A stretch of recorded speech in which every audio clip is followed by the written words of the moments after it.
In the ancient tradition, a tribe is defined as an aggregate of people who stayed together because of a common ancestry, a common culture, common social beliefs, common food source, common everything. But in the modern view, a tribe is a group of people who are together because they share collective like-mindedness and a collective vision. In November, Reverend Marty Newman was here, and she invited us to consider that unity as a spiritual community is actually a tribe that gets together because we're like-minded. Again, we could come together because we want to discuss and be inspired by spiritual principle and spiritual practice. So Unity of Wilmington as a tribe for the month of January has been coming together to become anchored in or review or redefine some of Unity's principles so that we can, as a tribe, communicate in a way that we understand each other. Have you ever been in a conversation where you think you know exactly what's going on and then you put your 2 cents in and everybody looks at you and goes, yeah, that's just January, so we'll be fine. I've listed them here in no particular order, and we've gone through them in no particular order. We've talked about the law, creative process, denial, affirmation, the absolute, the relative. We actually gave divine right order a different name. We called it pronoia. And pronoia, or divine right order, simply means that the universe is conspiring for our good. We also came up with a really long mission statement, and fortunately, because I went to business school and I learned a few things there, and we combined that with the activity of pronoia, the universe conspiring for our good, we got a much shorter and more memorable mission statement, expanding our capacity for goodness. So now we are all on the same page. Lord have mercy, we finally got there. Today we're going to talk about consciousness. In 2010, Nikki and I attended the annual Unity Convention where Michael Beckwith was one of the keynote speakers. And boy, howdy, let me tell you, when that man gets wound up, he can preach. And that night we heard him, he was preaching about consciousness. He said it just like that. Say it with me. Consciousness. I mean, it gives a crisp edge, a crisp and clear vibration, and yet a deeper grounded meaning. Consciousness, by its definition, is a state of mind or a state of vibration. Consciousness truly is that state of being for us in 3 different ways. We hold consciousness in 3 different ways, and as we hold the consciousness, we hold that consciousness is responsible for every event, every occurrence, every experience that we have in our lives. The 3 ways that we hold consciousness, one is as an individual. That would be me, that would be you as an individual holding consciousness. The second way is as the collective, as a group of people, as a tribe, as a culture, as a country, or even as humankind, we hold collective consciousness. And then the third way we hold consciousness is the spiritual way. That consciousness of the divine, that consciousness of God. We call it supreme mind sometimes. We call it the absolute. But we're holding one or more of these consciousnesses in various degrees, in various intersections. They don't always look so symmetrical and perfect as this, but they can. They can. And how do we know what we're holding? How do we know what we're holding as consciousness? Well, there's 8 elements: thoughts, feelings, beliefs, values, attitudes, words, actions, and responses. So when we look at the individual, I can say, I have a value for enjoyment. I have a belief that if I practice my ukulele enough, and I'm taking lessons, I have a belief that if I practice it enough, I'll actually really enjoy making beautiful music. right? I can also, as an individual, have a whole different kind of attitude or belief. I can believe that bad things happen in threes. So if I believe it, will it happen that way? Yes. Yeah, absolutely. Here comes one, oh my goodness, I live for the other two. So we can hold positive and negative consciousnesses, or thoughts, attitudes, beliefs, words, values, and all those things in our consciousness. So as a collective, we hold certain attitudes and beliefs. And the way I know that there's a collective is because there are things that happen in my life that have absolutely no other explanation. Their thought current's so strong in the collective that they actually hold out, even though I'm not aware of it as an individual. They play out in my life. The best way to sum up collective consciousness for me is the phrase, that's just the way it is. That's just the way it is. Statistics about how many people die from cancer. That's just the way it is. Statistics about the number of people who go to college and become successful. That's just the way it is. See, we can hold positive and negative thoughts, feelings, attitudes, beliefs, values. We can hold those positive and negatives in the collective.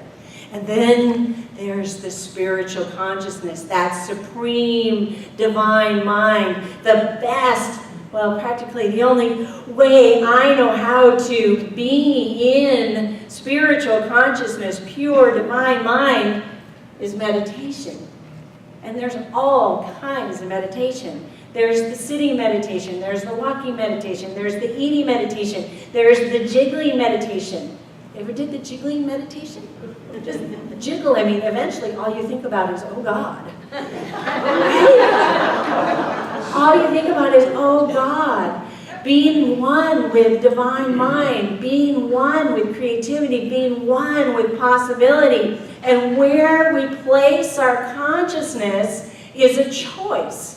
And as we place our consciousness, whether we're becoming aware of it, or we've become aware of an action or a response, that reveals where our consciousness is. Oh, clearly I'm holding a thought about pleasure and ukulele and practice being good for me. Clearly I'm holding a thought about success and being educated. Clearly I'm opening myself up to divine mind because I'm having newer, better ideas, higher solutions for issues and opportunities that I could not have come up with on my own. So where we are is a choice. And as we know that, we can either A, amplify our goodness, or B, redirect the negativity. We can choose to amplify the goodness. Sometimes in Unity that's called affirmation. Or B, we can redirect something that's not pleasant. We can deny that it has power over us, but we're the ones who get to choose. We choose. You choose. I choose. Let's say together, I choose. I choose. I choose. You stop that. There's one in every crowd. I want to tell you a story about two twins. These twins were alike only in appearance. They looked alike, but they, in every other way, were different. If the room was too hot for one, it was too cold for the other. If the TV was too loud for one, the other one was saying, please turn it up. If one was an optimist, and the other one was a doom and gloom pessimist.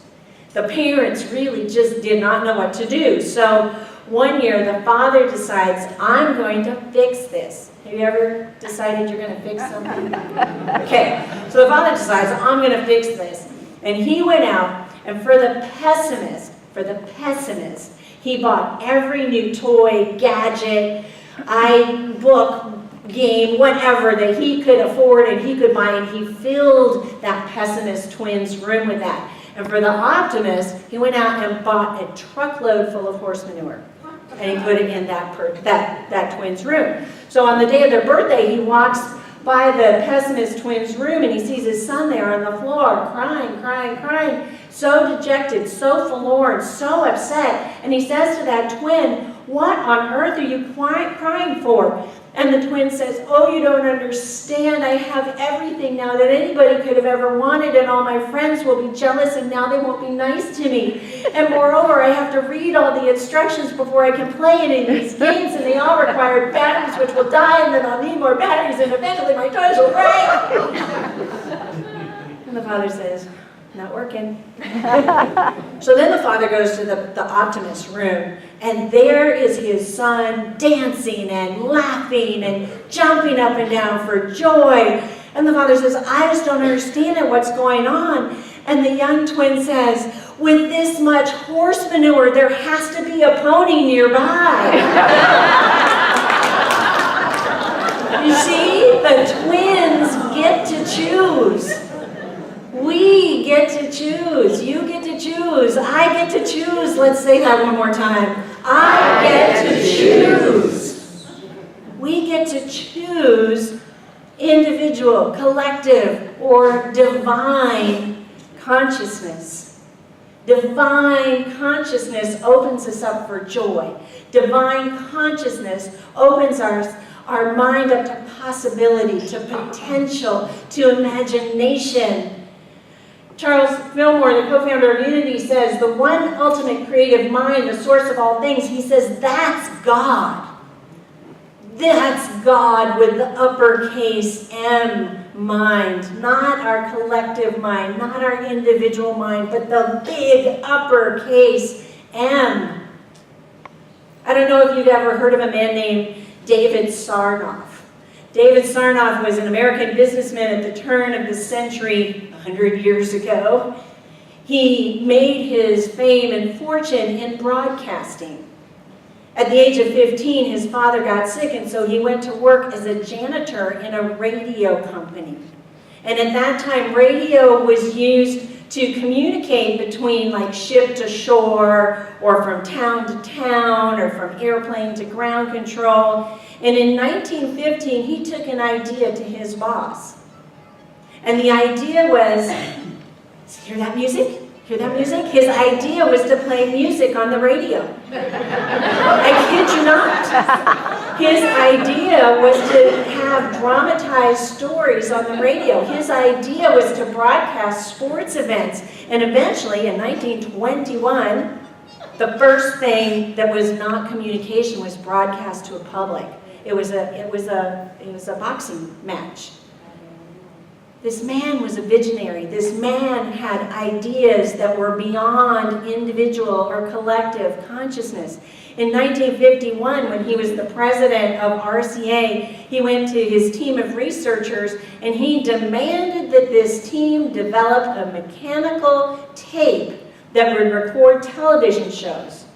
And one of the guys on the team said, isn't it nice to have an imagination that is not hampered by facts? It took 3 years.